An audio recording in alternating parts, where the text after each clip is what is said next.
Good morning. তো আজকে তোমাদের সাথে আবারও একটা প্রি ওয়েডিং মেকওভারের ভিডিও শেয়ার করলাম। তো হাই এভরিওয়ান, আমি মেকআপ আর্টিস্ট পূজা। তো ব্রাইডাল সিজন তো চলে এলো, তার আগে এখন সবাই প্রি ওয়েডিং শ্যুট করছো।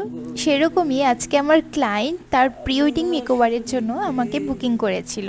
তার জন্য আমরা সকাল সকাল বেরিয়ে পড়লাম। সকাল 7টায় ছিল কল টাইম। আর আমরা পৌঁছেই দেখি দিভাই একদম রেডি। তো তোমরা দেখে বুঝতেই পারলে, তো আগের দিনও আমি দিভাইকে সাজিয়েছিলাম প্রি ওয়েডিং শ্যুটের জন্য। আর আজকে সেকেন্ড দিন। তো আজকে দিভাইয়ের ড্রেস আপ ছিল শাড়ি, আর সব সময়ের মতো সিম্পল একটা মেকআপ করতে বলেছিল। আর হেয়ারস্টাইলটা আমাকে বলেছিল বানের মধ্যে করে দিতে। আগের দিন যেহেতু ওপেন হেয়ারস্টাইল হয়েছিল, তো আজকে বলেছিল একটু বান করে দিতে। কিন্তু আমার মনে হচ্ছিল যে যেহেতু শাড়িটা একদমই সিম্পল, তো জুয়েলারিও সিম্পল ছিল, তো তার সাথে যদি হেয়ারটা বার্ন করা হতো তো একটু ফাঁকা ফাঁকা লাগতো।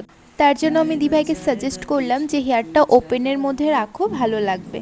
আর কাজের মিডিলে দিভাইয়ের বোন আমাদের জন্য কফি বানিয়ে নিয়ে আসলো, তো সেটাই খাচ্ছিলাম। আর এই দেখো আমাদের ফাইনাল লুক কমপ্লিট। তো দেখে অবশ্যই জানিও যে কেমন হয়েছে, আর মেকআপ অ্যান্ড হেয়ারস্টাইলটা কেমন হয়েছে অবশ্যই জানিও। তোমাদের মেকআপটা ভালো লাগলো না হেয়ারস্টাইলটা বেশি ভালো লাগলো, সেটাও আমাকে কমেন্টে জানিও।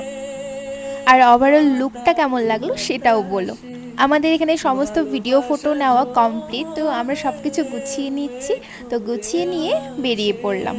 তো আজকের ভিডিওটা তোমাদের কেমন লাগলো অবশ্যই কমেন্টে জানিও। আর আমার ভিডিওগুলো তোমাদের কেমন লাগছে সেটাও বলো।